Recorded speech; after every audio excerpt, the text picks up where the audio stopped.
Welcome to Elder Speak 2021. We want to welcome you, our virtual audience, from our neighborhood, across the country, and even across the world, to this beautiful theater, the Snowy Owl Theater on the campus of Icicle Creek Center for the Arts, nestled in the mountains in Leavenworth, Washington. Elder Speak is an umbrella program of the Ripple Foundation, a nonprofit dedicated to depth work and transformational experiences. Our program is entirely funded through generous donations from people like you. If you would like to donate, please go to theripplefoundation.org and click on the donate button. All donations that are received during this live stream will go directly to Elder Speak programming. We'd like to thank Rebecca Riker of the Icicle Creek Center for the Arts for the generous donation of the use of this theater. And to our technical wizard, Eric Frank, and his trusty helper, Craig Root. Also to Morgan Fraser, a longtime Ripple Foundation supporter, who will be fielding the questions that you ask in the chat. We would also like to thank our other sponsors, Cashmere Valley Bank, Dan's Food Market, Eagle Creek Winery, Wenatchee Valley Technical Center, and Roots. Thank you. Thank you, Robin. I'm Deb, and I'd like to speak a little bit to the journey that Elder Speak is. Elder Speak is a hero's journey. A hero is someone who goes on an adventure, is victorious in a decisive crisis, and comes home changed or transformed. These elders have done just that. They have gone on a year-long journey through their memories, their life experiences, their personal reflections and family histories. They share these with one another deeply. It's not an easy journey. To find wisdom, claim it as our own, and share it. That is challenging. At the beginning of the year, each elder said, "What wisdom? I don't have any wisdom." Now they come before you, the hero, changed in the way of the humble traveler, carrying wisdom that they know in their bones and are willing to share with humility. Their journey has required courage, vulnerability, and perseverance, but it has also brought friendship, laughter, peace, and self-acceptance. Thank you, Deb. My name is Teresa, and I'm introducing the student film. But first, a little backstory. Throughout the year, we have been meeting on Zoom or in person, outdoors, but mostly on Zoom at the beginning of the year when it was so cold. And that's fine, meeting on Zoom like that and getting to know one another and hearing each other's life story, but we needed a little bit more. So Rufus Woods came and introduced to them an interview process by someone outside of their group. He interviewed each of the elders in March, and he wrote an article for each elder, which you can find in the Wenatchee World April edition. Then we were able to meet with the students of the Wenatchee Valley Tech Media Center. Restrictions were limited. Restrictions were lifted. Usually they meet in November and December with the students, but this year we didn't meet until April. And by that time they had interviewed with Rufus, but now they got to interview with students. And what happened is that the elders got to drop all barriers and really deepen into their wisdom by sharing and mentoring with the students. It was a beautiful process, and the students responded by, one wanted to interview his grandmother and great-grandmother. Another just couldn't stop asking questions, even after the camera was turned off. They finished the film, and this is what we're going to be watching now. Thank you.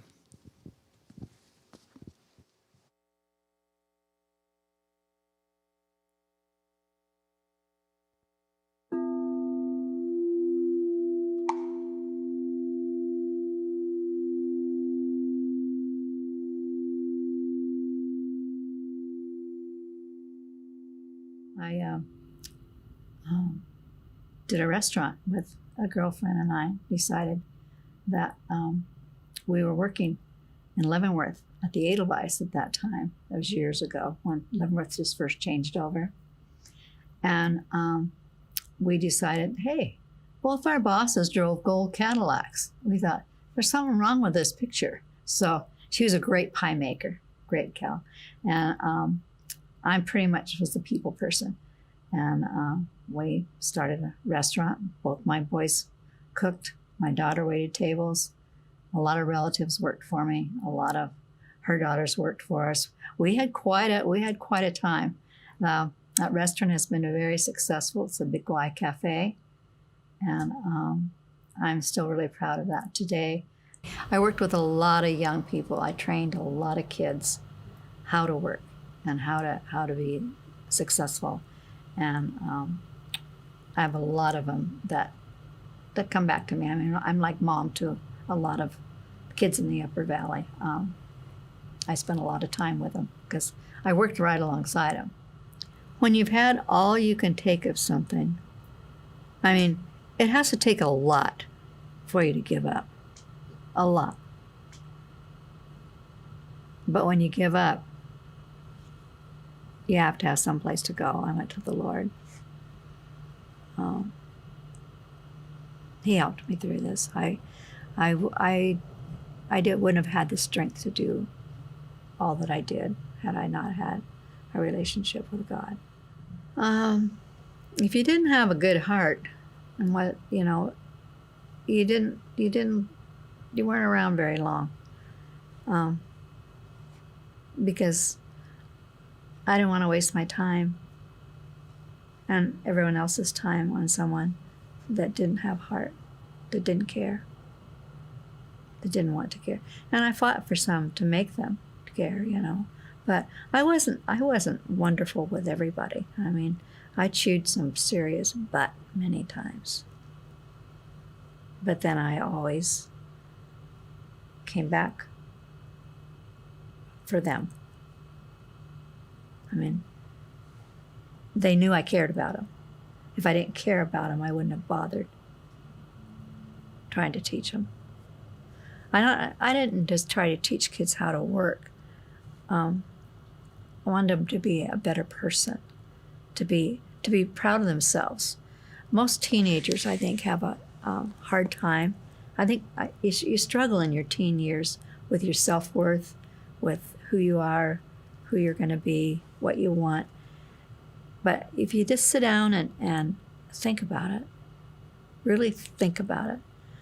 I look at all these kids today and drugs and all the things that are going on that just makes their lives so miserable. I've learned that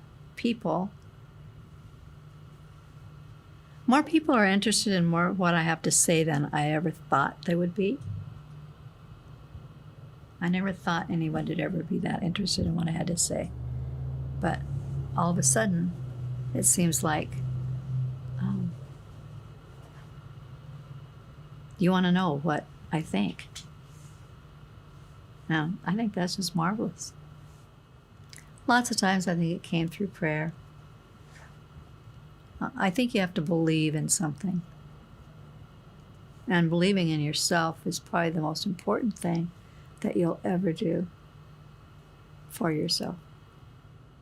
But I always just figure, if you want to do something, there's a way. If you work hard, I mean, not everything's possible, but I think most things, if people give their heart to it and work for it, can be successful in any job that they decide to do. So if you said to me, how did I plan all this? I haven't a clue. I think, took the opportunities when they came. And I think that's really, in many ways, the secret. I wouldn't say I'm the brightest guy in the park by any stretch of the imagination. I think the one thing I did too is I wanted to do something. I saw the opportunities and I took them. And give me not the man who can do the surgery or the operation, but rather the man who knows when to operate.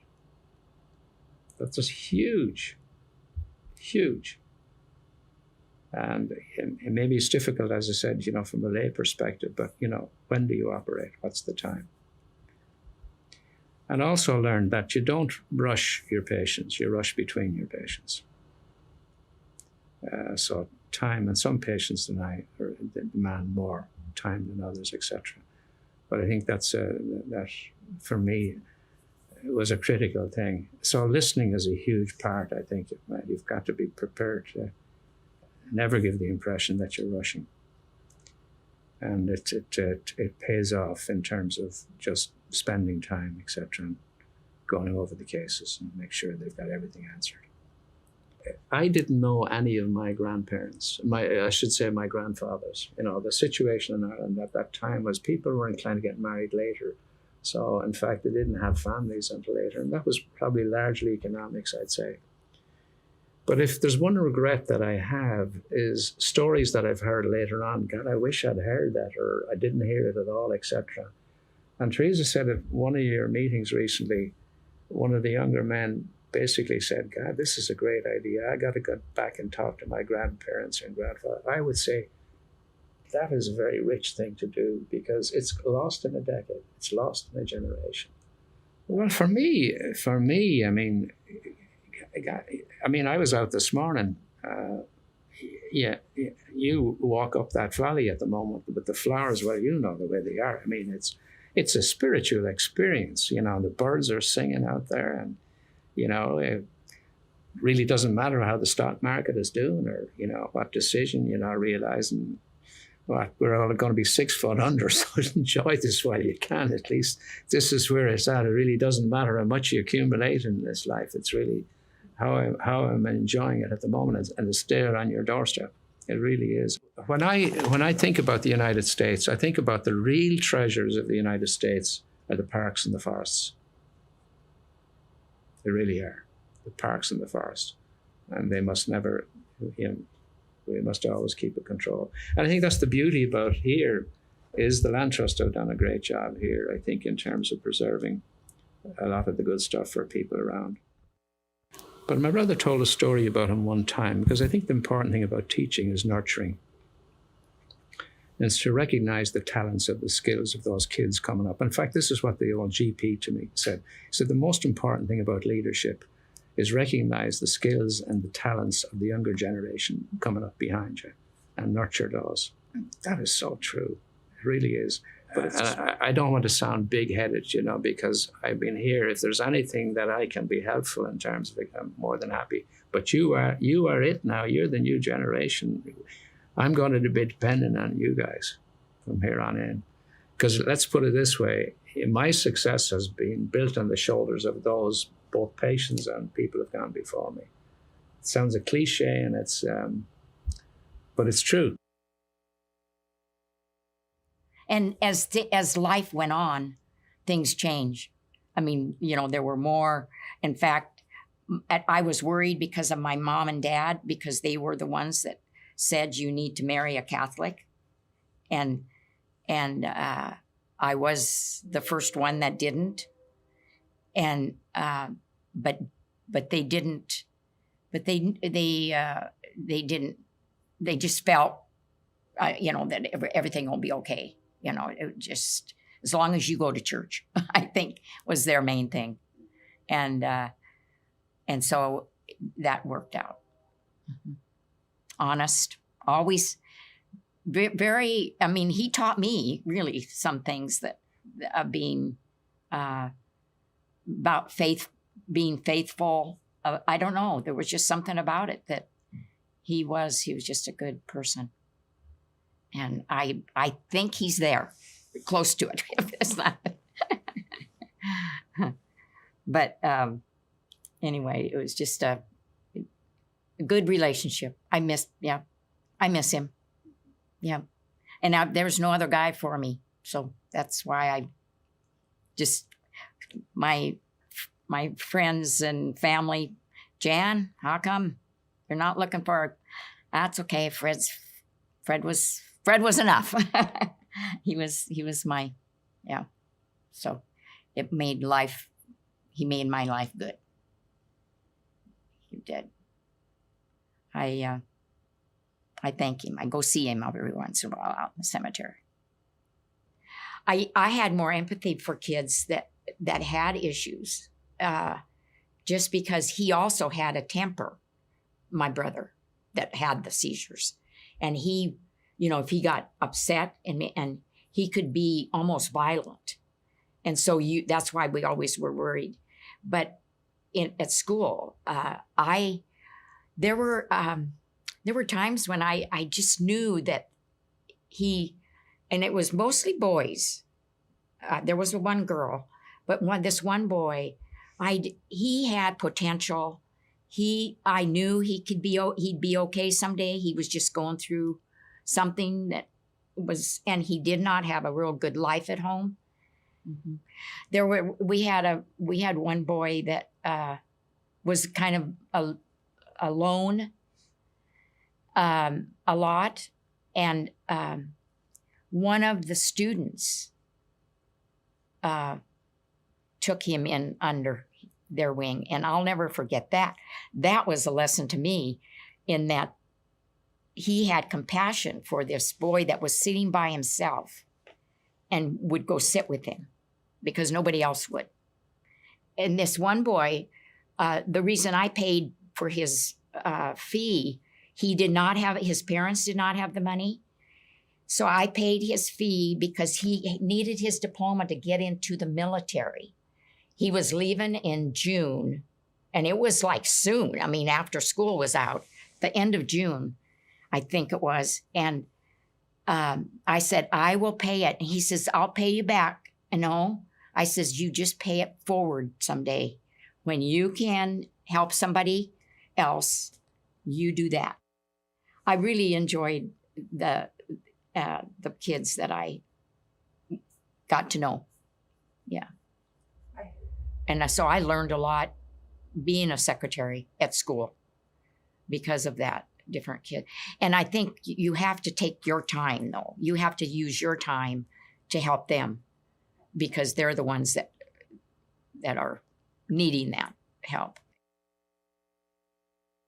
I was born here in Wenatchee in the old St. Anthony's Hospital on February 1st, 1931, a little over 90 years ago. So it's been a while.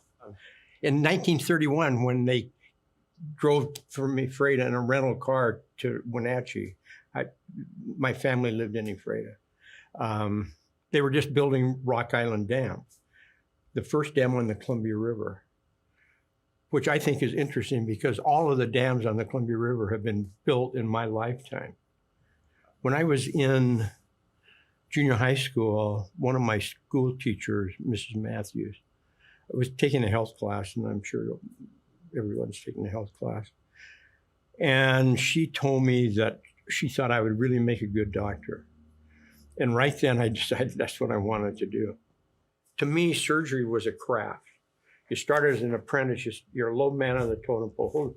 You're in these operations, you're holding a retractor for 3 hours or 4, whatever it takes, and watching. And then pretty soon you're doing, the most basic stuff. And then you just advance, and finally you're a journeyman, and then you're out on your own. And it's a constant learning experience because of the technology, the materials that you're using totally changes. I mean, surgery just in my era, I did not get into the non-invasive stuff because I was just too far along, and we had young people coming in that were being trained in it, and we wanted them to get the experience. They didn't need to share it with me. Same company every summer for all those years. And so I knew a lot of those, I'm driving a cement truck and a gravel truck and that kind of thing. It started as a laborer, and it was a thrill to have them come to me as a patient. I love seeing those guys. It was just, they were so, those are the people that mentor you. I think we stratify ourselves, and that's not good. That's too bad. My best, in my group of people that I ski with and everything, there were a couple of doctors, but nobody else, they're doing something else. I had no desire to only be with the people I worked with or whatever. It didn't make any difference. Part of that maybe is growing up in a small town, working on construction, working in construction. Those are great people, They didn't go to college, but it didn't make any difference to me. They're just great people, and they can teach you a lot. Probably taught me more than anybody else on how to be a doctor, how to relate to people, how to be a hands-on person, how to be compassionate. I'm sure I learned more from them and, the downtown businessmen that let me pull the elevator up and down or, learn how to change a tire, go hang out around the service station, learn how to change oil, all that kind of stuff. I've had several relationships, with people who have done great things for me, and have told me that's how you pay it back. You pay back. How can I ever compensate you? How can I ever thank you enough for what you've done for me? You don't have to. You do the same. You pass this down the road. So they wanted me to be able to be a mentor. You're not even aware, I think, what they're doing until much later, and you realize how they directed or changed how you compute mentally, those kind of things, how you interact with people. You watch how they interact with people. And, I've been with people that just treat people like dirt. And it wasn't money. That's the other thing that's so important. It's not the amount of money you have that bring happiness to you. Yes, it's nice to have enough money to buy your kites and a new board once in a while and a new pair of skis, but that's not where happiness is.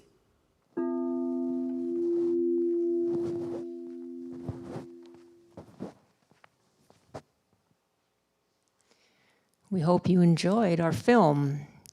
Next, we are going to be inviting the elders up onto the stage. And while we're doing that, we have a short slideshow with some photos and some wisdoms, just to give you a little feel of what we've been doing during the year. So enjoy the slideshow.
So their first elder interview will be with Francis Collns.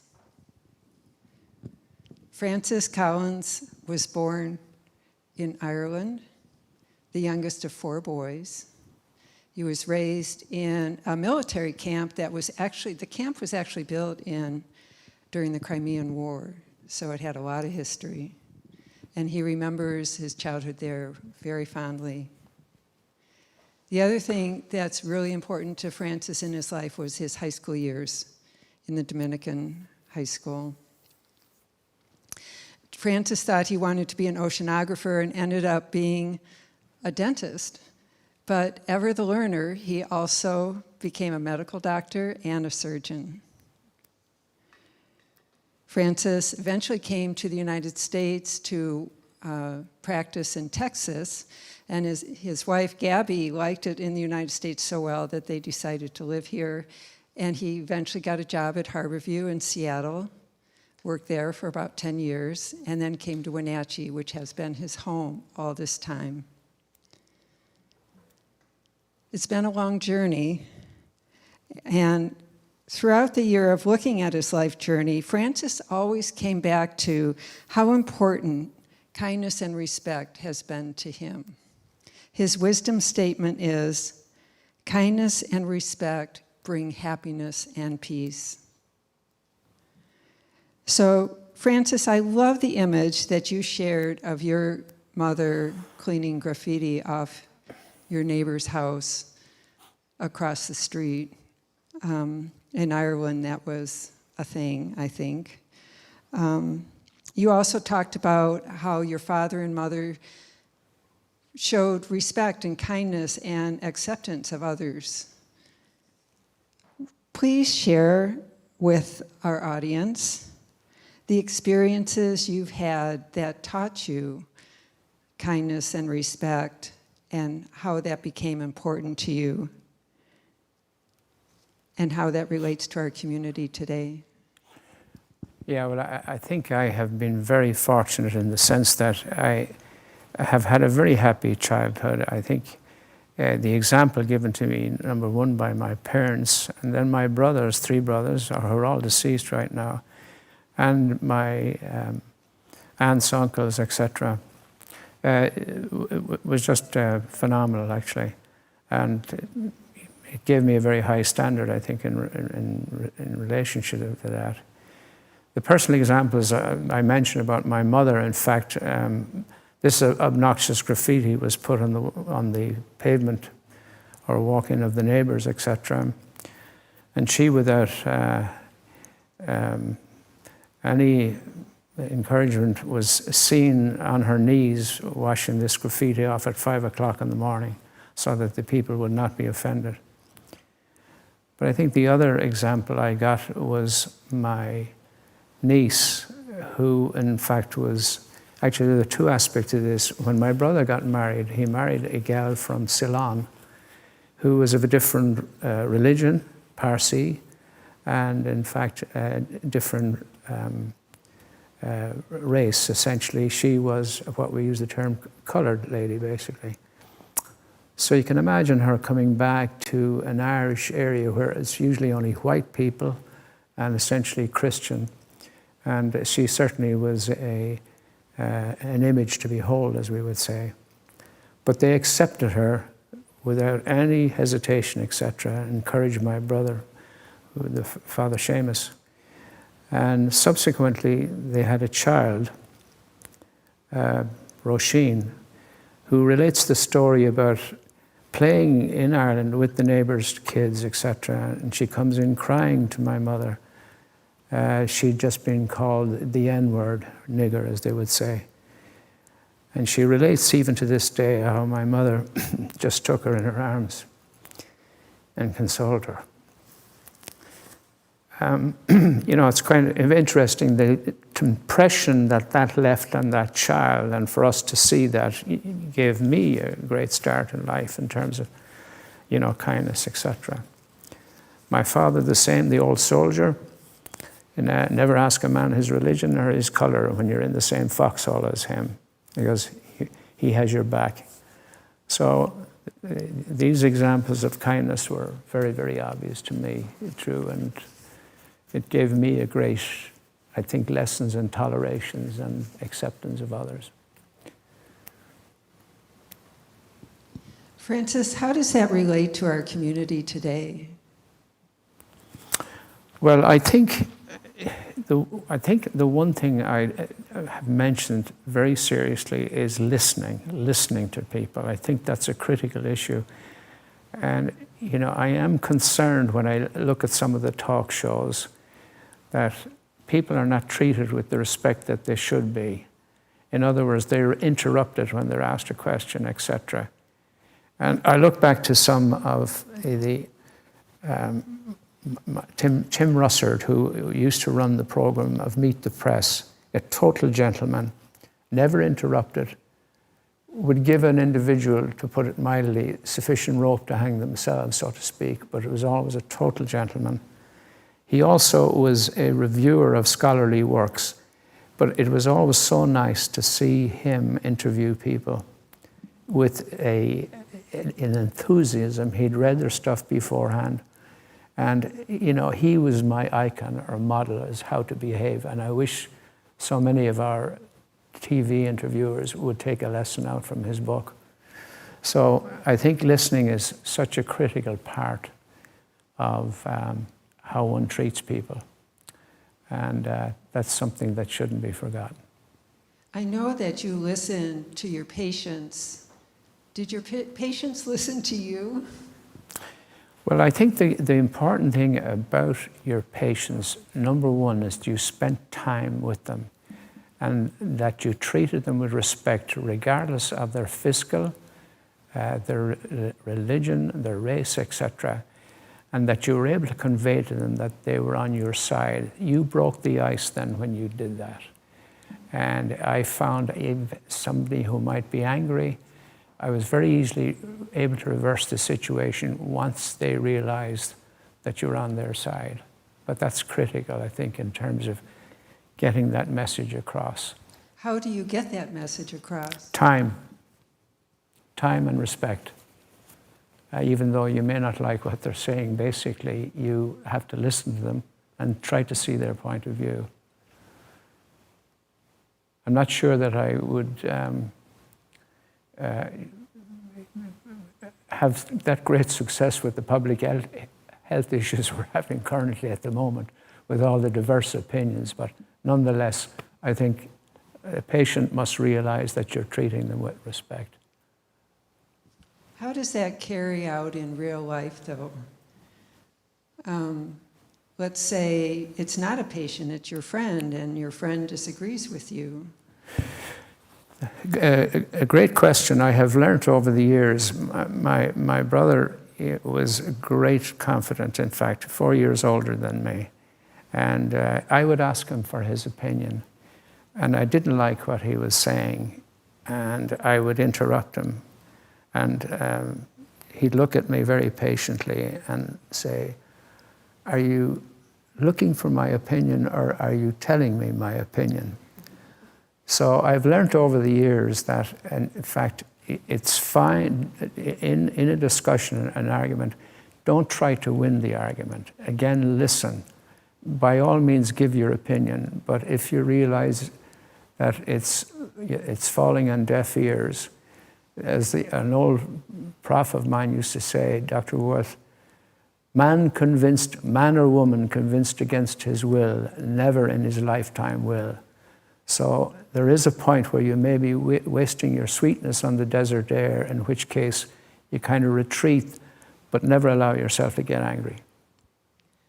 Those are great. Thank you so much, Francis. I can't believe that 10 minutes is up. That was fast. God have so much. Helen, you are next. Oh, boy. Oh, boy. Lucky me. Helen Rayfield, your journey began in Ohio, where you were born, but raised in Tennessee for just a short while. You moved to Leavenworth as a child, and you've lived and raised a family, worked here in Leavenworth all these years. You've contributed so much to the community, and the biggest one, I think, is the one you talked about on the film, The Big Why. Because there you created a refuge for people, for orchardists to come each morning, for families to have meals.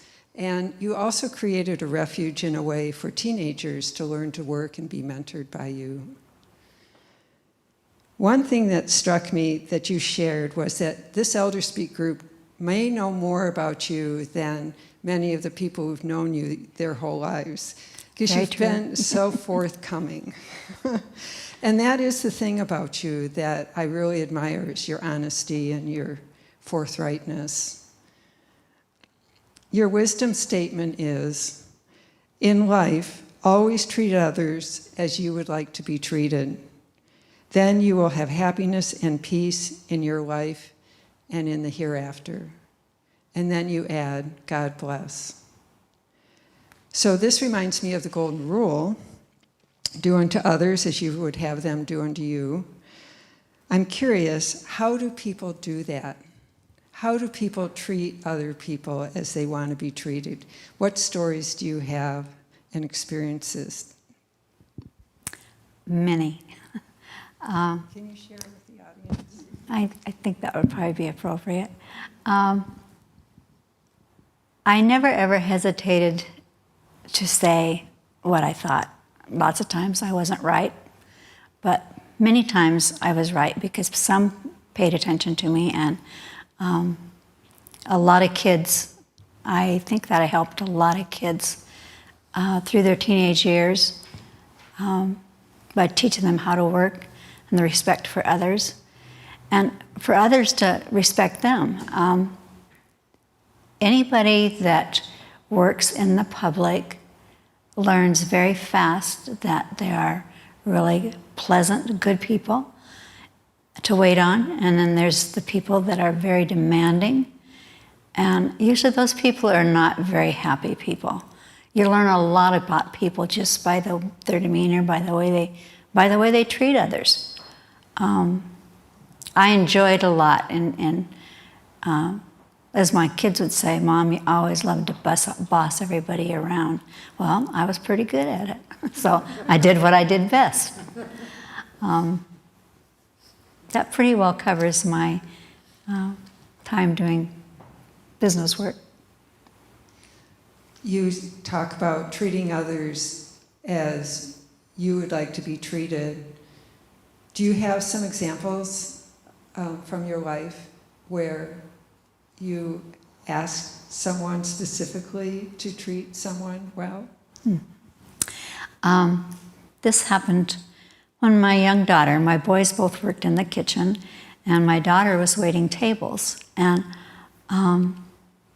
I've always said that treat everyone the way you expect to be treated, because that would make the world a whole lot better and a different place if people would do that.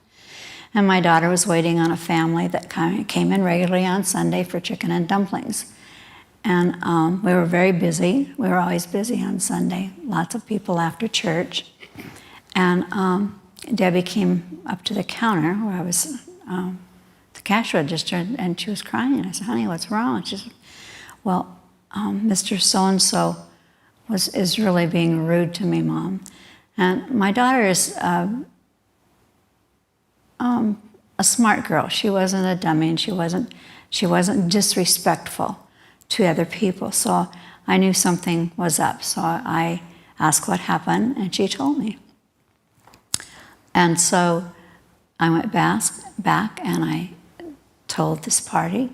It was a family, but it was the father that was the demanding, always demanding whenever he was in the restaurant.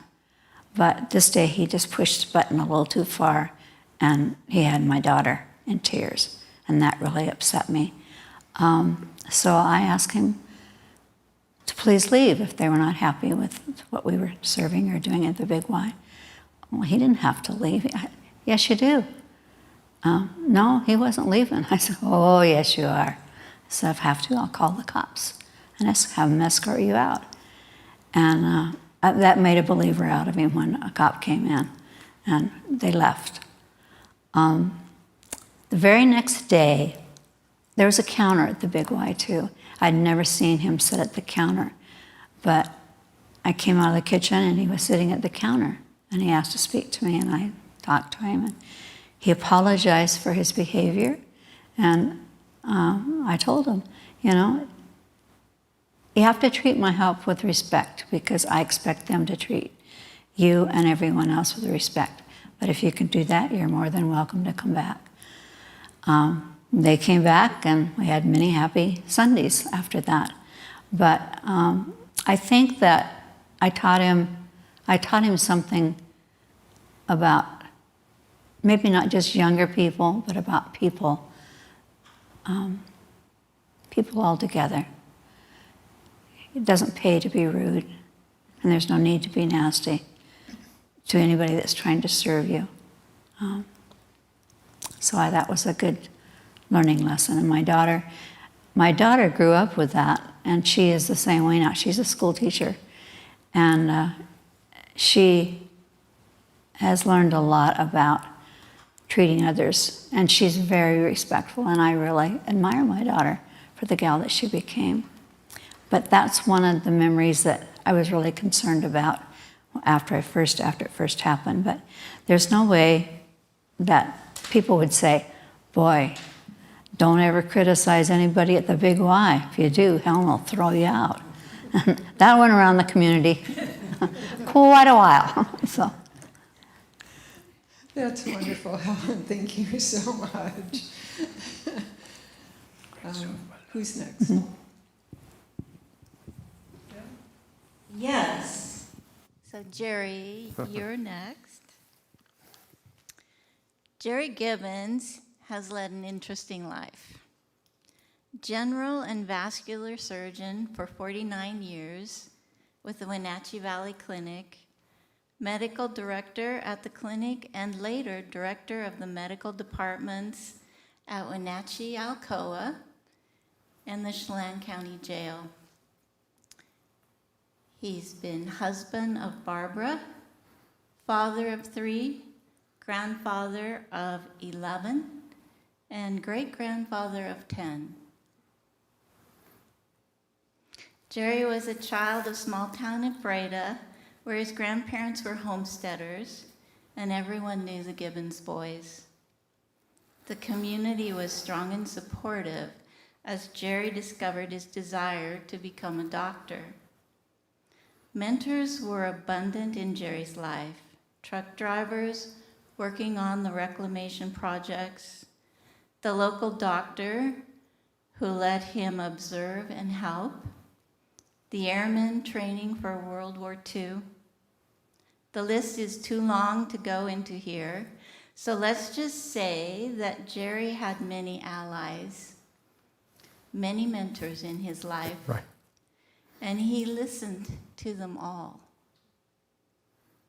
Life is a journey, and Jerry learned early on to listen and learn from those who came before. Now it's his time to share, to mentor us with the wisdom he has gained throughout his life. Jerry, your wisdom statement is, while dealing with family or a mentee, wisdom is not continually directing, protecting, or giving answers. Listen, encourage, allow dreams, and accept failures. Stress setting a goal, not a path, but do not wander aimlessly. Have confidence in yourself and persevere. Can you share with us, all of us, your thoughts on setting goals, not a path, how to be an effective mentor, and what makes a truly fulfilling life? In 10 minutes. Let me start off by saying tonight was the first night we saw the video. We knew we'd been interviewed, and but we didn't know what clips would be used. And it just so happens in mine, we discussed, my career goal and my comments about mentors. And so I will expand on that a little bit. The goals. I think it's very important to have goals. And we kind of talk about career goals, but I think goals are essential. And what I would want to tell young people are start having goals when you're young. My mom set some goals for me. I had to learn to tap dance, took piano lessons, took clarinet lessons so I could be in the band. When I was 12 years old, my dad was active in the Scouts, and I wanted to be a Scout. So on my birthday, I passed my tenderfoot badge. But the goal for a Scout is to work your way through the ranks, with the ultimate pinnacle being an Eagle Scout. And it takes a lot of hard work and a lot of time when you're very busy, as we've talked about. But it's a worthy goal, and I was very proud when I made that goal. I see it now in my I'm blessed with, as Deb said, 10 little great-grandkids. And they're learning to read, so that's a goal for them, and you should encourage that. The Scouts were a goal. Yes, my career goal was to be a doctor. And that's where I get the pathway to the goal, start thinking about the pathway. Because that was my goal, and I was going to do it by going to the University of Washington and getting into, hopefully, the new medical school that was being developed at that time that would be active by the time I graduated from college. So that was my goal. The only other medical school in the Northwest was the University of Oregon, and it's a state school, so getting into that would be unlikely. So that was my path. But during my senior year in high school, we got a call, or my folks had maintained a friendship with a young airman who had been drafted in New York City. He was going to NYU, shipped to Ephrata, Washington, as a link trainer instructor, and he became a good friend of the family. A lot of the airmen, Ephrata was a little dinky town at that time. There were, I think, under 1,000 people. And so the airmen, before the USO was built, and would come to church and come to your homes and hang out with you and that kind of thing. And got a letter. He had just completed his first year at Allegheny College in Meadville, Pennsylvania. And he wanted to come out and work. He loved the West, wanted to come out and work that summer. And the jobs were opening up with the Columbia Basin Irrigation Project. So, it's a tough decision. I'd never hardly been out of the state of Washington. You're going to be gone a year. No way you're going to come home during vacations and things. You just couldn't afford it. It was going to be more expensive. But my folks encouraged me, and I did that. So that altered my path. But what a wonderful experience that was. But to get back on my path, I thought I'm going to come back and go to the finish at the University of Washington, go to medical school. And again, the path changed, and I ended up at the University of Rochester, which was fortunate, because I found and married a young student nurse. So goals are changing. That's a career goal, but I think life is tough. There's lots of up and down in life. Everything doesn't always work out. I think it's okay to change your goals. I've had good friends in high school. I had friends in college that wanted to be in pre-med and dropped out, took another path to a new goal, and were very successful. Go in the Peace Corps for a couple of years, go in the Army or the Navy, get the GI Bill, come back, and have very successful careers. So there's nothing wrong with changing your career. But as I said, you can't just wander aimlessly. You've got to identify yourself. Who am I? Is this what I want to be? I've got a lot of potential. Where do I want to end up? And even at 90, you've got to have goals. I mean, my gosh. All through life, we need to have dreams, set goals, dream, and strive for those things. Never have an empty bucket. Always have something on your bucket list that you want to do. Mentors, Helen gave us a great example of a mentor. My thoughts about mentors are much broader too. You think of a coach, somebody advising you, directing you. Frank and I had wonderful mentors that directed us as we're learning our trades. We're learning to be surgeons. That's very important.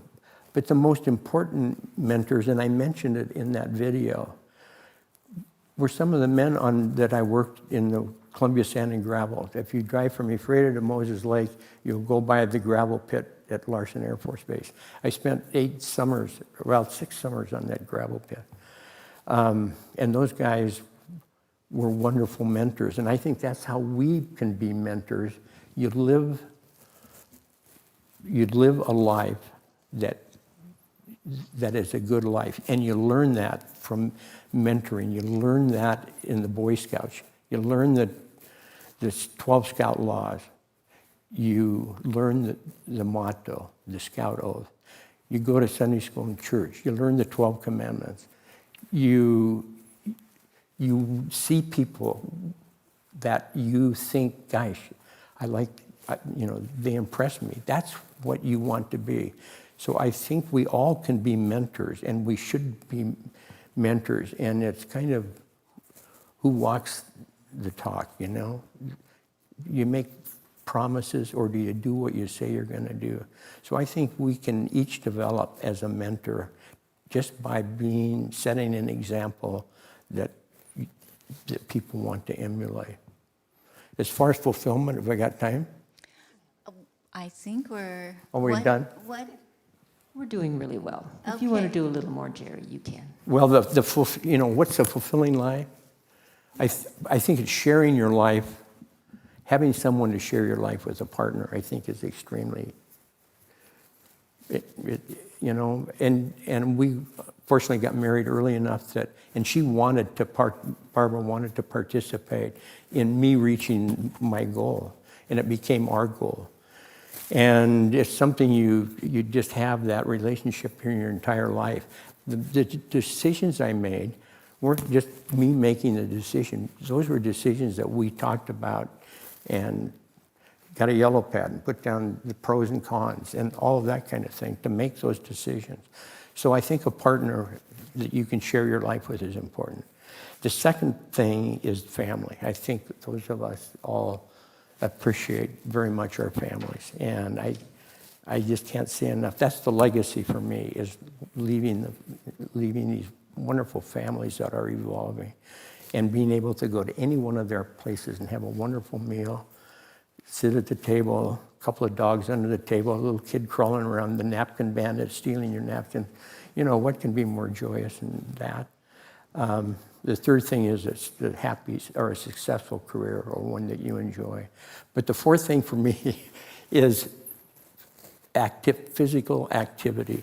I think it's so important to have physical activity in your life because that encourages good health. You know, you're lucky to live to be 90. You've got good genes. But part of it, I think, is because you've been active your entire life. That's the pandemic now for us is obesity, and you just are appalled by just this week 4 more states. Over 50% of the people in the states are obese. Childhood obesity now with COVID and making it much worse. So I think stay physically active. Telling me I should move more. Yeah. Thank you, Jerry. That was wonderful. All right.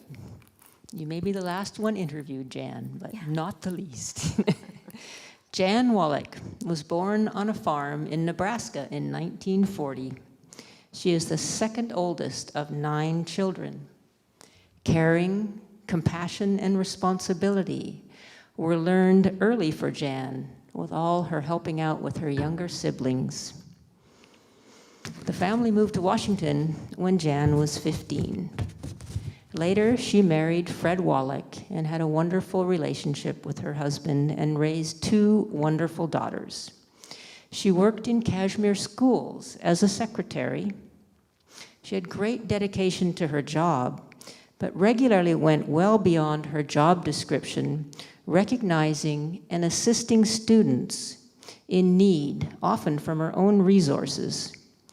Jan's great compassion and caring was always shining through. In a large family, there are many joys and also many tragedies. Jan's embracing and acceptance of change and her innate knowing that she can do anything has led Jan to have a fulfilling life. Jan is always helping people, her community, and her church. Jan has enjoyed Elder Speak, saying that we don't usually think about what it is we know. Jan, known as the Cookie Lady, for always having treats on hand for any occasion, thrives through her volunteer work, exercising, gardening, and reading. Your wisdom statement, Jan, that things don't always go as planned and you have to accept change. I think we all have some experience with this one. When you have this shock of a change, how do you go through to acceptance? And what has helped you to embrace and accept change? Wow. Yes, change. I started learning that when I was a teenager, when we had to move from Nebraska to Washington.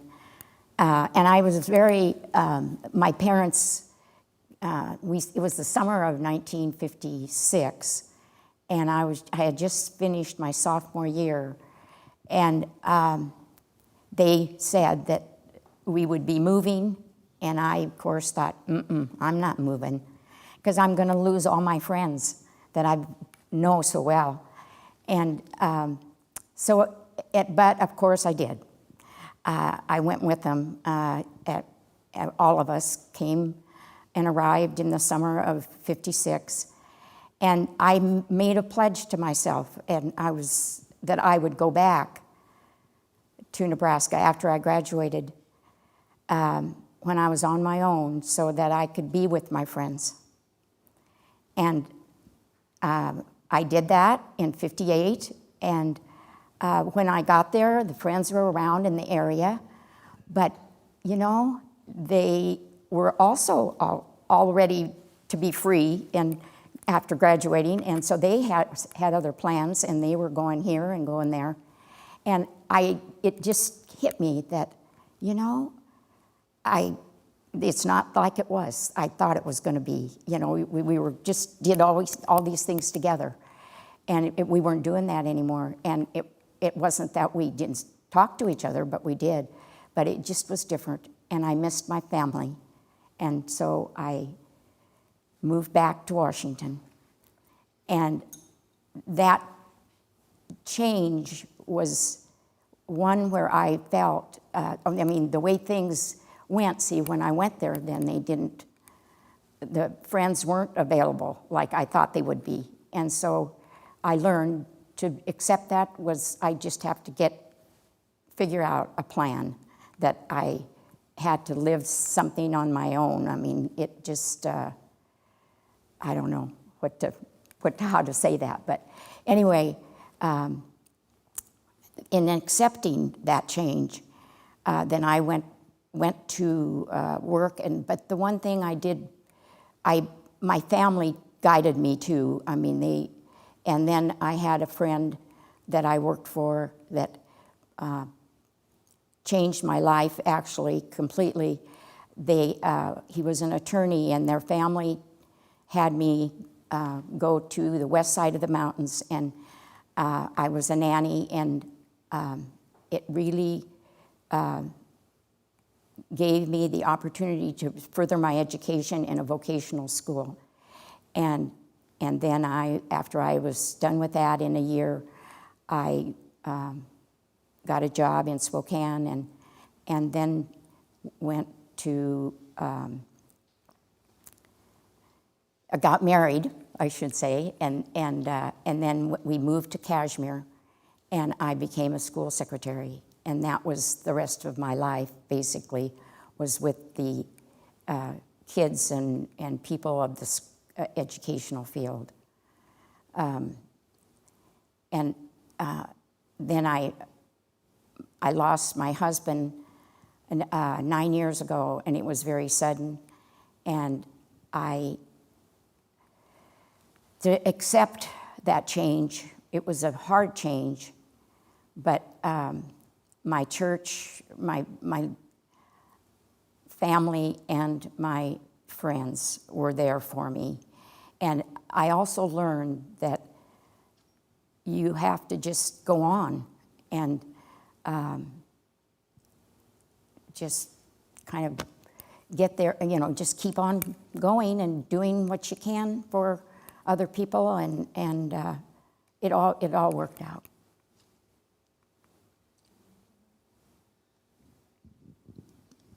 Jan, you've had a lot of difficult times in your life, but it seems to have raised the bar on your empathy for your students. Tell us a little bit more about how you help students and how you help them accept what was going on in their lives. They're the students. You could always. I always felt like I knew. I gave them like I don't know. I gave them the encouragement to go on with what, like in the office, for instance, the kids that get in trouble. Then there's a reason a lot of times when they are, that's happening. And I just gave them, I guess, a shoulder to cry on, I guess. It just kind of, I knew that they were going to get through it, but yet they didn't know that. And so I just kept aware of and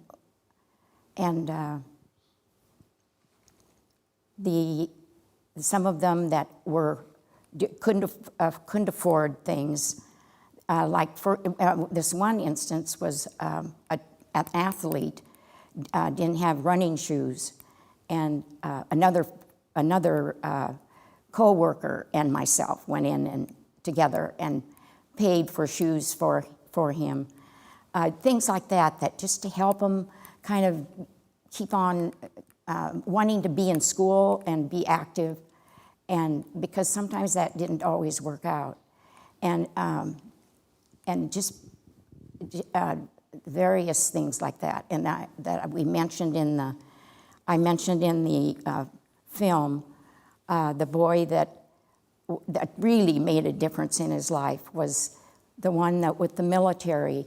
I had signed up to go into the military after he graduated, and he didn't have the money to pay a fee after and he wouldn't get his diploma if he didn't pay the fee. And so I told him, I says, I will pay it so we can get you your diploma so you can go into the military. And so he says, well, I'll pay you back someday. And I said, no. I says, you just pass it forward someday when you are able to help somebody else. And he said, thank you, and off he went. I do not know what happened to him, but it's just one of the stories that I felt like I made a difference for him. And there's just a number of students that I still have. We see when we see each other, we can kind of talk about some of those things again. Now, as they're adults, older adults. I'm really an older adult. So, but anyway, that's kind of where I'm at with the helping. Yeah. What was that? We wouldn't even be here if we weren't older, because this is elder speak. That's right. So. That's right.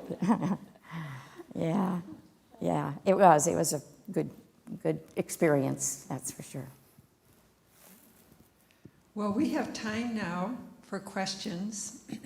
Morgan Fraser is manning the computer to get your questions, which you can ask either through your YouTube chat, or you can text a phone number if you don't have the ability to use the chat on YouTube.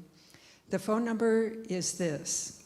It is 509-433-8109.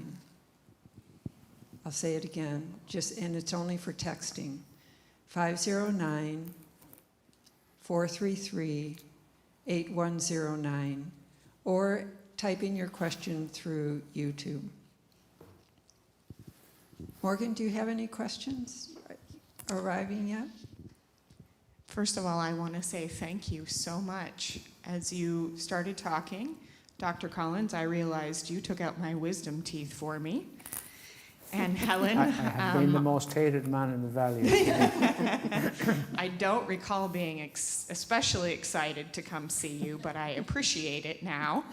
I still have straight teeth, so thank you. And Helen, I grew up in Manson, and we would stop at the Big Y on our way to Seattle, and it was like a special place to stop and eat. And I still go there, so. Thank you. And the pie was always so good, so thank you. I do have a couple questions while we're waiting for some to come in. Some are mine. I'm going to start with Craig's, though.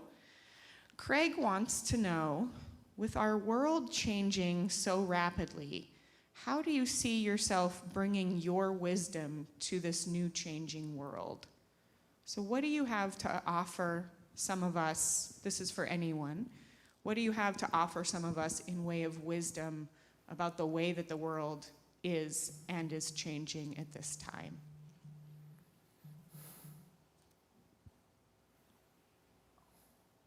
Can anyone answer that? Anyone? I believe that the world has definitely changed. I think that people aren't, not everyone, there's a lot of really good people, but I think there's a lot of people that just travel in their own little narrow path, in their own way. They don't share, they don't see others. I think to really enjoy our world, you have to give of yourself to others. You have to do things that make someone else happy. I think happiness is something that we lack in so many areas, and it's so easy to make someone happy if you just step out there and do the right thing. And I think there should be more of that. Thank you. Does anyone else have any thoughts on that? For me, I see it's so difficult because people don't seem to be out socializing, mixing. I was thinking of that, trying to organize my thoughts about goals. And you know, for me growing up, and I think for all of us, your parents kind of pushed you out the door in the morning and said, you know, make sure you're home by the time the street lights come on. Well, you'd go home earlier because you had to eat, unless you go bum meals from a neighbor. And so we had social groups that were so important in those early years, I mean, teenage years. You know, we're in the courthouse lawn playing Steal the Flag. You know, just, I don't know, you're kids, girls and boys, you know, you're all together. We were mixing it up. The guys were together, you know, we could bird hunt in those years. It was okay to have a shotgun and go out bird hunting. There were just constant activities going on. I know COVID has been a huge dampener, and tragically so. You know, the kids that are in high school right now or in college or in their residency or whatever they're doing, it's been so altered by the COVID virus. So that is bad, but it's going to end. And I don't know how we're going to get back to that because of the the way media is now, and we all. I love my cell phone. Gosh, it's the most amazing instrument that I just can't believe. I should ask Siri that question and let her answer it. I mean, she'd come up with a great answer. Yeah. Anyway, I wish, I would love to see the kids running around the park by themselves, just, playing, just having fun. It's tough, and I don't know the solution. I don't have an answer. I don't have enough wisdom to come up with an answer. Turn off the TV would help a lot of kids. Yeah. Well, life really is a journey. I think there's too great a reliance on science and less of a reliance on spirituality, in fact. I think that we're missing out there big time, I think. But again, that's a journey for a lot of people. I kind of look back where I wasn't sort of very spiritually aware, even though I got all the ingredients for it, etc. So I think it's a journey as we get on our life's experiences. As Helen was saying, we grow and we become wiser, etc. And I think I'm a different person now, but I do feel that, as Jerry says, the fact that it's difficult for the kids now at the moment with all the inroads. As somebody says, the television has replaced the pulpit, and they're getting these messages from all sorts of, what I would say, people who must be from Mars or some other continent, because I don't relate to a lot of this stuff going on, the confusion. So I think one has got to go back to the basics and get a little bit more spirituality. And That would be a good thing. Thank you. We have a question from Johnny. What do you wish your grandchildren or their generation did differently? Would what? I'll repeat it. What do you wish your grandchildren or that generation did differently? So is there anything that like your grandchildren or younger people do that mystifies you, or you wish that they did it differently than they do?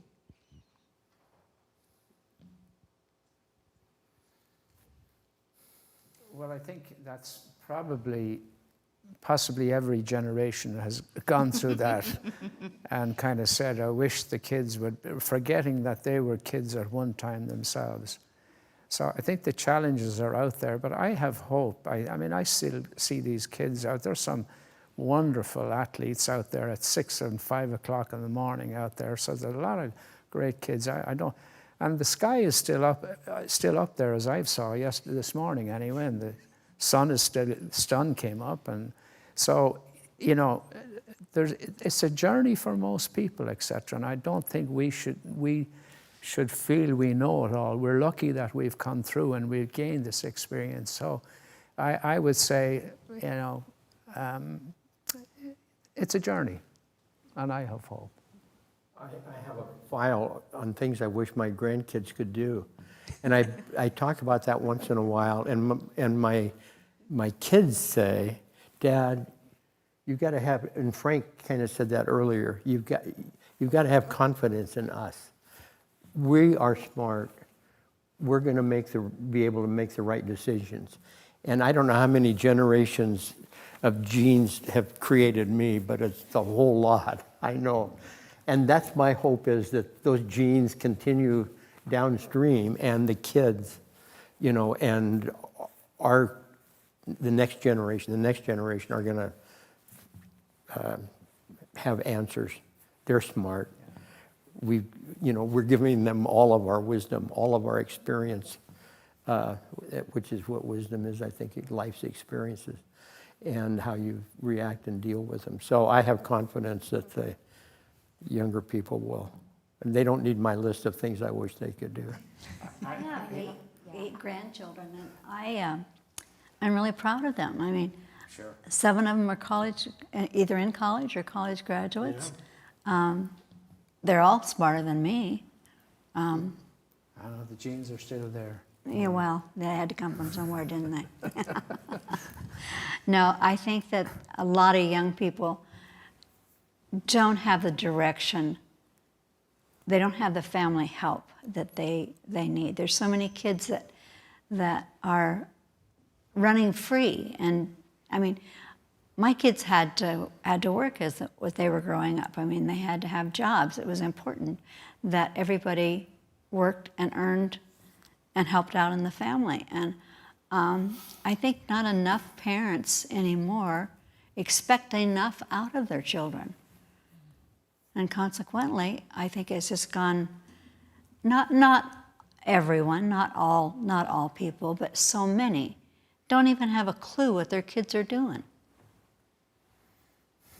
And I think it's really sad. Jan, you were going to say The one thing that I notice with many of the young generation, they don't have that thank you after you do something for them, or you know, it's not opening the car door kind of thing. It's just different things that I just never, I don't hear that. The thank you, please.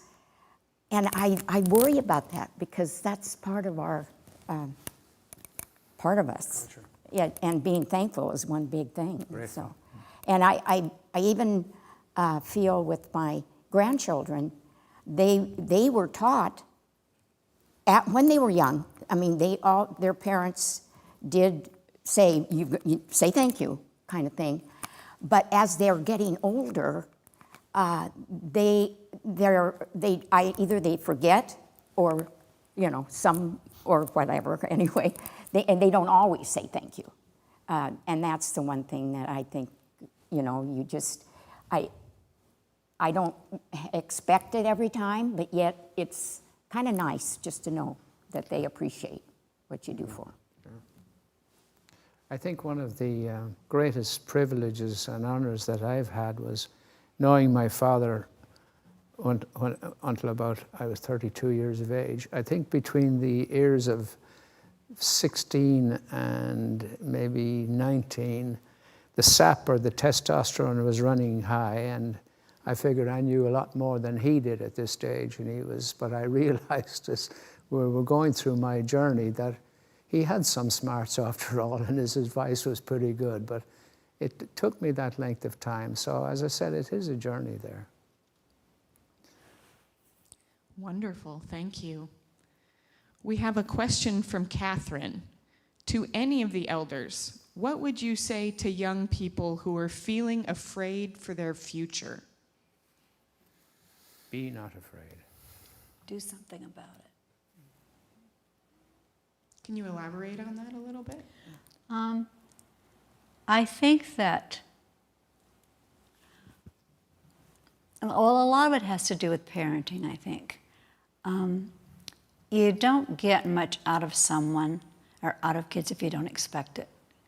You get what you expect most of the time if you do it right. I think too many kids have sat in front of the TV set for far too many hours. So many don't have chores anymore, don't have obligations. And I really feel that that's I think too many parents are too lenient with discipline, with how to raise their children.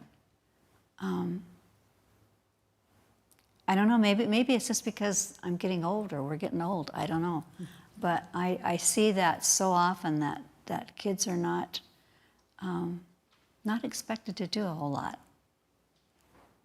So are you saying, Helen, that by not having something expected from them that they have fear? Is that what you're saying? And that they what? That they have fear of the future? That Yeah, they don't even know. They have no, well, I don't really know how to say it.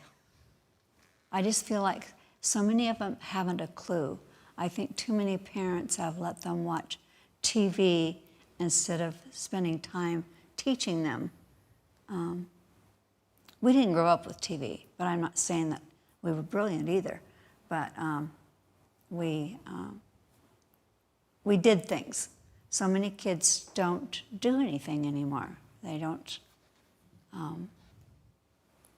But then again, there's always a lot of good kids, a lot of kids. I think sports are a wonderful thing for kids in school. I think it gives them a lot of pride in themselves. But I don't know the answer for it. I think TV should be turned off. I think they're real. Families are not close, or don't seem to be close like they used to, because everybody's watching television. I think too, as elders, the most important thing for us is to nurture the kids, is to recognize the skills and talents that they have and really encourage them. I think, even if it's a dysfunctional family, if you can help that kid who really maybe wants to sit outside the box, if you can identify them, I think that's a real treasure, because it's important to know what are their fears. Are they fiscal fears? Is it inadequacy? That kind of thing. But I think the important thing is to let them know that you care. And sometimes that's difficult if they're out there in the middle of the thing. But I think this is where the teaching profession is so wonderful, in the sense that these kids are with teachers far more than they are with their families in many ways. And teachers can do a great job, and the school secretary, of identifying these kids. And as you say, encouragement is huge. Lots of these kids, it doesn't matter if a big strapping kid on a football, he may have the greatest inferiority complex, as even an attractive young lady might have the same. But it's important, I think, for us to help these kids. Frank, I think maybe the parents care too much. So I think maybe the kids are too protected. They're on their cell phones every day with their parents, even the adult. It was so different. You came to the U.S. You came across country. You got thrown into situations. In a wagon, Jerry, a Pioneer wagon with 6 wheels. No, but right. I end up in Meadville, Pennsylvania for, and you could only even call on the phone at your birthday or holidays. It was a 3-cent stamp on a letter. That's right. That's how you communicated. That's right. You were on your own. And I think so many of the kids grow up without that experience of being on their own, making decisions, failing. Now everybody's a winner. Everybody gets a medal or a ribbon. We don't want, and I see even worse now. I don't want to get into the equity, all that stuff that's going on now. But Jerry, you raise great kids, very independent. But you let them do things. They made mistakes, I can tell you. Mm-hmm. So did I. But they also bail me out. Didn't we all? You're right. You ever try and raise a 13-year-old daughter?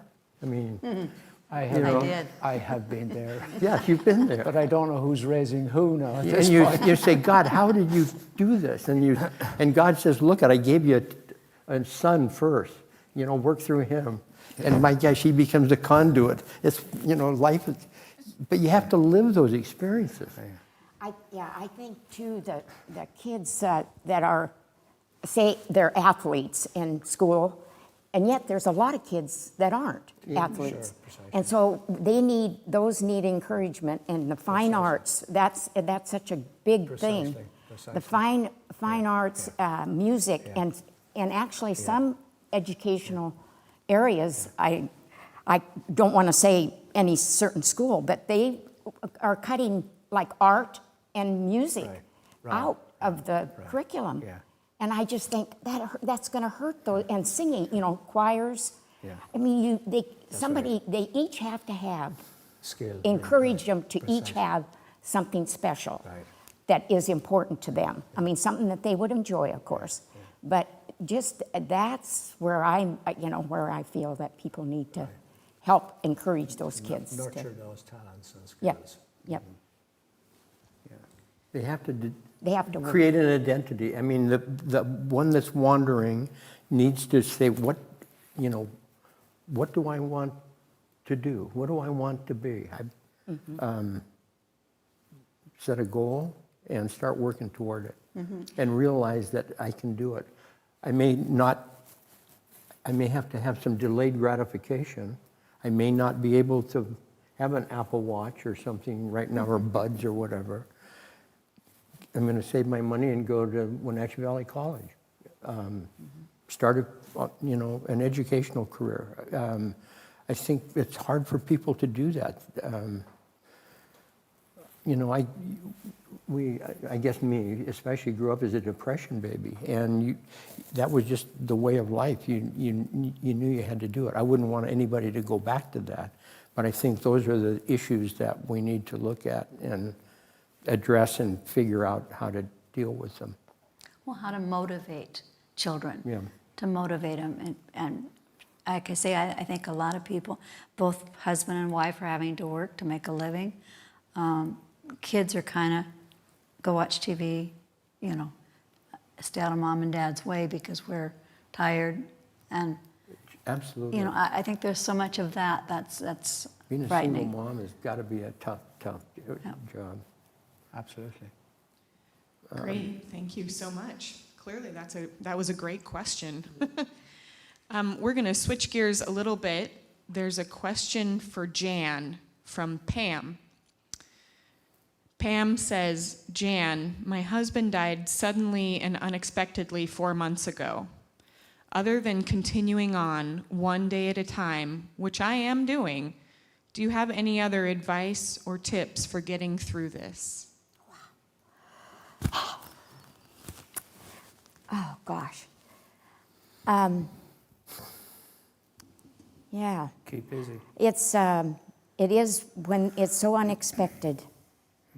I think you have to take some time and just stop and think what is most important to you that you need to have so that you're not always like alone. And I found out that it was getting busy with other things and not just like for myself. It was volunteering, of course, and a lot of times we hear that about, but get involved in something that you like to do so that you don't have time to kind of be alone and feeling that emptiness. And financially, it's a different scene also, at least for me, because of one income that goes off, and you still have the expenses of having a home and that kind of thing. And so you just have to really take time, and it takes time, but just whatever is your interest and things, just to go, do that. Get involved and have a goal, like Jerry said, or just some goal. I'll just say, just goal is the best term. Yeah. Great.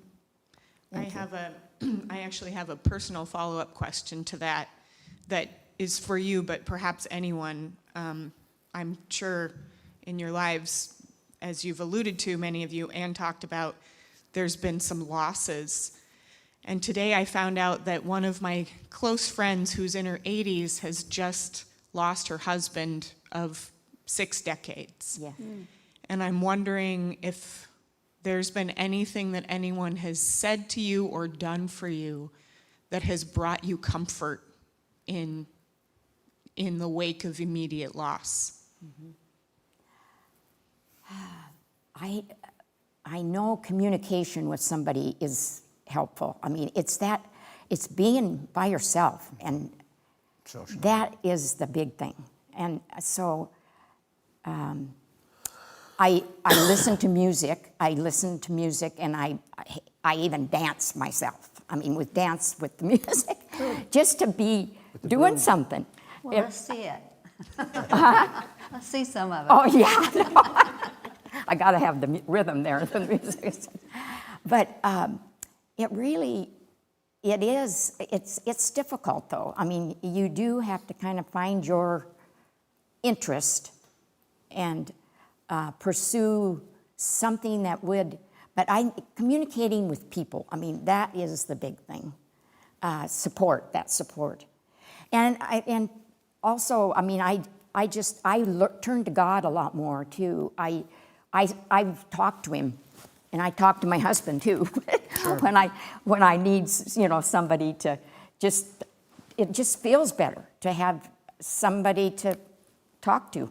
And so if you have a person that's right there, great, and if not, spiritually or that kind of thing, yeah. There's something, Jan, that a counselor suggested to you that I'd love for you to share about what would you have said to your husband? Yeah, if I had one more day, what would I say? Wow. That took me to the counselor, because I thought, gosh, what, because I really felt there were regrets, things that you wish you would have said. And it really, anyway, she said, when I went to the counselor, she said, what I would do is write down on a piece of paper that of what you would say to him. And you can, just say whatever is on your mind, and either burn it or bury it or put it in a safe place and go back 10 years from now or whenever and read it. But, that was just to get that out of your system and that might be the one help that your friend would have that just lost her husband. That it's just writing all these things that we wish we could have said. Yeah. That's beautiful. Thank you. Yeah. Does anyone else have anything to add to that?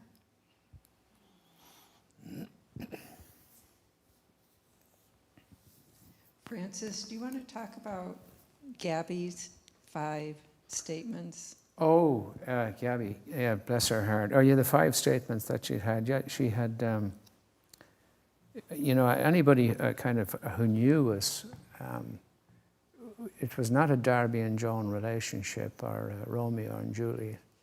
Possibly Napoleon and Josephine might have been considered, except she was the Napoleon and I was the Josie. But she had some great sayings, though. She was a tremendous mentor in that respect. Number 1, always do things for the right reason. Number 2, never let the sun set in an argument.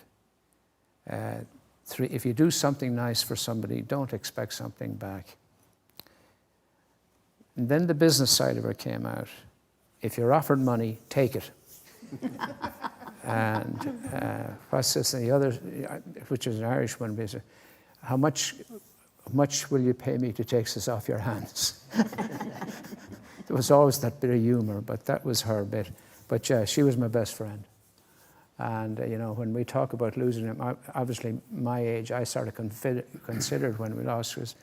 She was about 60 when she died, basically, and we're 2 years difference. So physically, I was in a much better position to look after her, physically and fiscally. And I had my job, which really did give me kind of relief. I wasn't there 24/7, 365. So that was tremendously therapeutic from my perspective. And really, when it got to the stage that her body had deteriorated so much, it was almost kind of, not that I wanted it for selfish reasons, but I sort of figured the good Lord must, take her. It's the kindest thing. But she survived for almost 12 years. So, but therapeutically, from my perspective, and I was a much younger person than your friend, etc., and physically more active, because I see in my practice, as Jerry I'm sure has seen, you see these older coming in who are Darby and Joan, you know, older, and you look at physically how each of them is difficult. If somebody has a fall in the house, how do they get that out, etc. So I can relate to your story, and you know, being a lot older and maybe physically more feeble, etc. And one of the toughest scenes I had when I was doing a surgical case, and I was at a meeting in Chicago, my wife fell and fractured her hip, and we had to put her into one of the nursing homes for about a week while I was away, because the caregivers were, all of a sudden, she needed 2 or 3 people. And I saw, it was around the Christmas time, and I never forget the loneliness of a lot of people sitting at their windows, looking out at Christmas time, no visitors, etc. And that really left a lasting impression for me. And I was very determined that she was going to stay home because of that. So there's a difference, I think, you know, in relationship. The very good question you asked about that 80-year-old, the physical abilities of those people to handle the situation. I feel very lucky and have great gratitude because I was able to do that. But I see the difficulties for so many other people. That's beautiful. Thank you. We have another question. You all have contributed so much in your lives. How do you see this continuing in your future?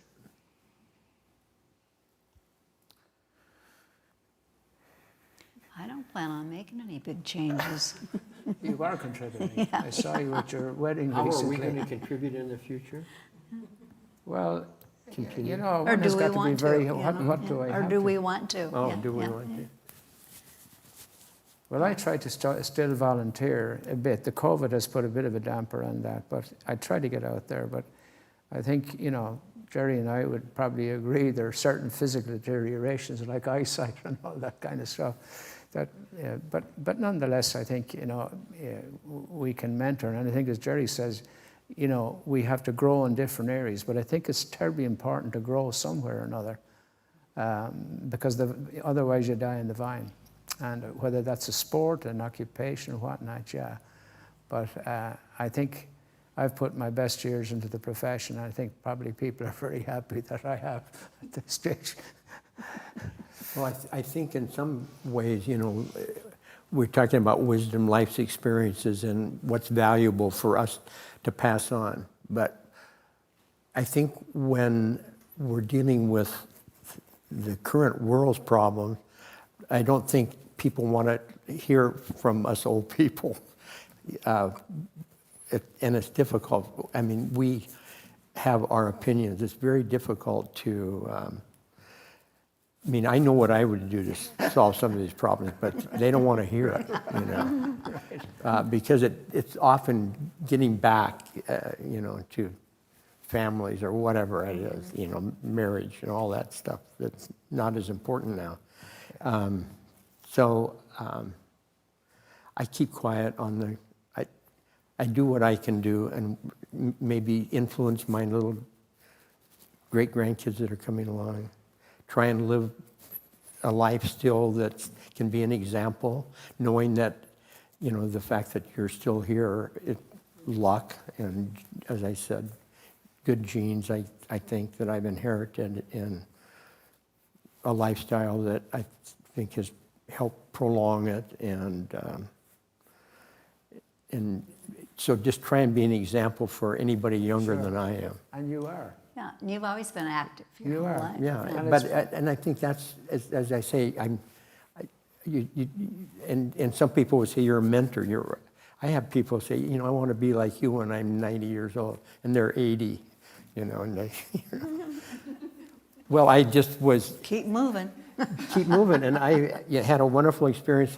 I don't know, 3 or 4 weeks ago.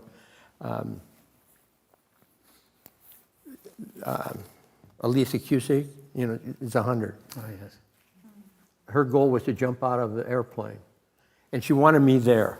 And And Lisa and I have been, I had the good fortune of operating on her many, many, many years ago. And she always, and I loved it. At 90, she was out here.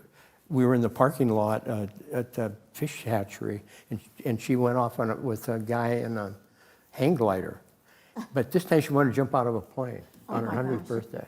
Will you go with me? Yeah. Or you do it too. No, not go with me, but you do it too. I said, yeah, when I'm 100. I'm not doing it now. So that's the kind of thing. I mean, it's wonderful.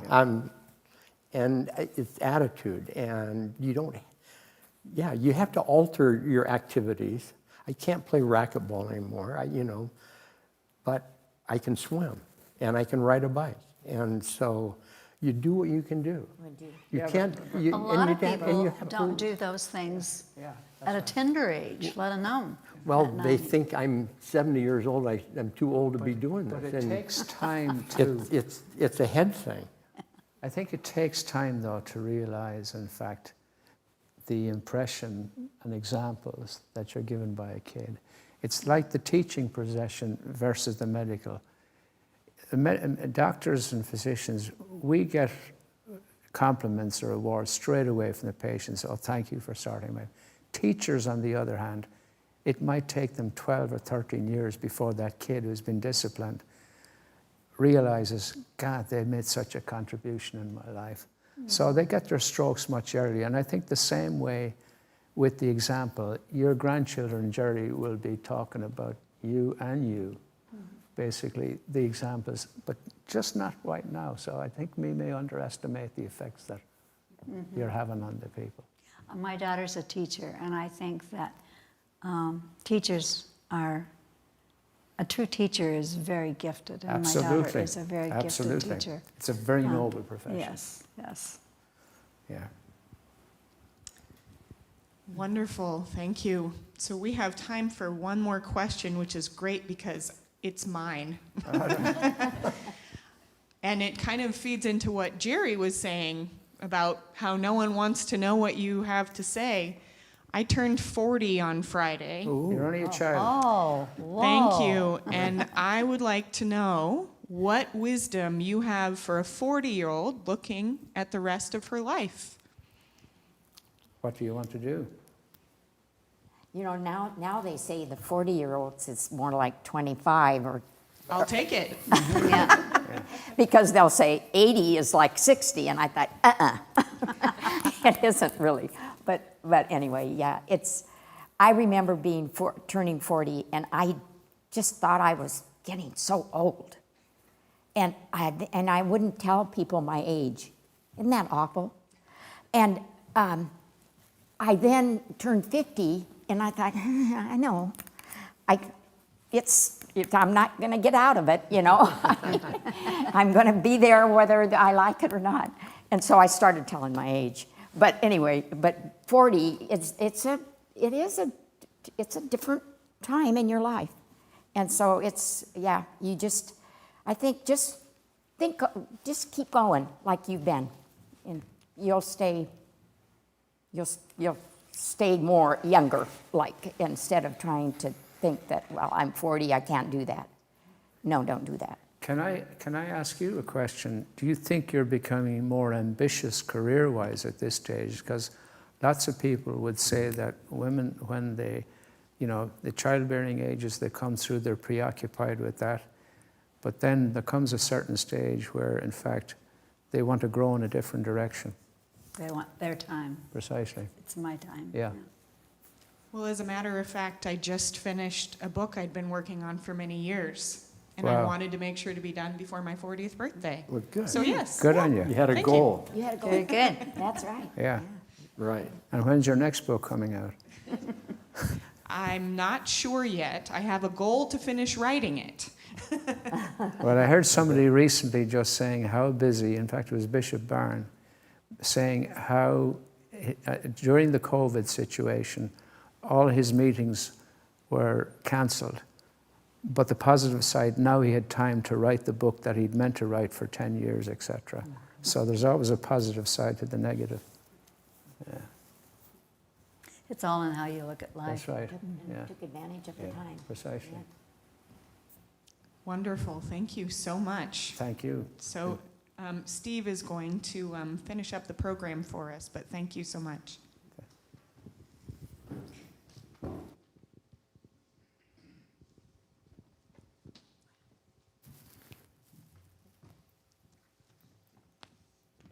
Well, it's been an honor and a pleasure to be in your company. I am thrilled, and it's been phenomenal. The Ripple Foundation is a nonprofit, so we do accept donations and would appreciate any kind and generous donations to help support programs such as we've seen tonight. The motto or the tagline of the Ripple Foundation is creating opportunities to transform ourselves, our relationships, our community, and the world. And ElderSpeak is a perfect example of that dynamic, of taking the depth of what we can be within ourselves and sharing that with the world and transforming the world in that way. Each generation is, in a sense, tasked with a challenge. Currently, we're tasked with the pandemic, but earlier generations have been tasked with the Great Depression or a world war or the continued struggle for social justice. And how does that happen?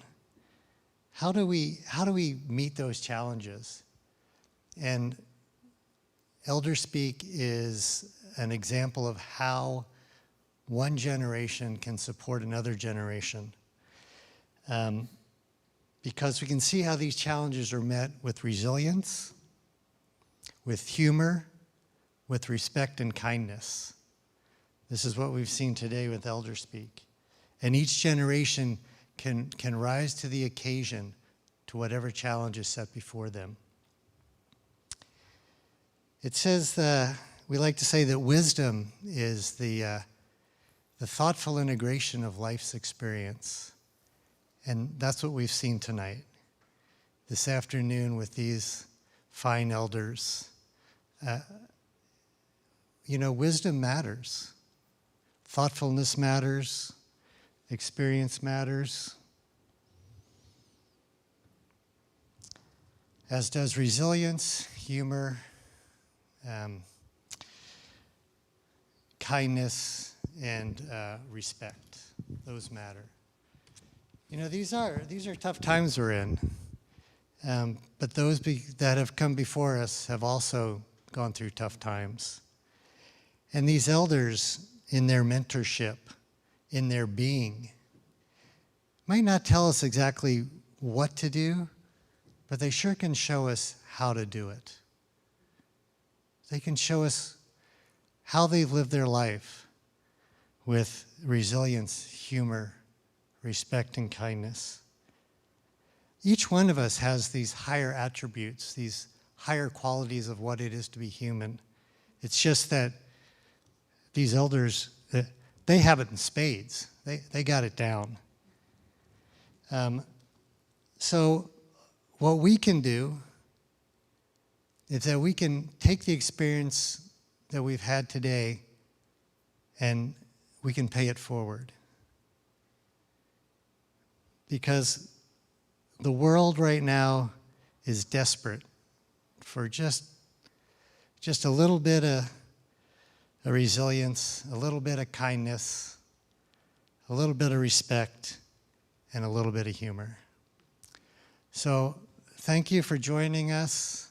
Please go to theripplefoundation.org and hit that donation button so that these programs that the foundation puts forward, such as ElderSpeak, can continue to thrive and affect and transform our world. So thank you and have a good evening. Is that it? Thanks very much. Thank you.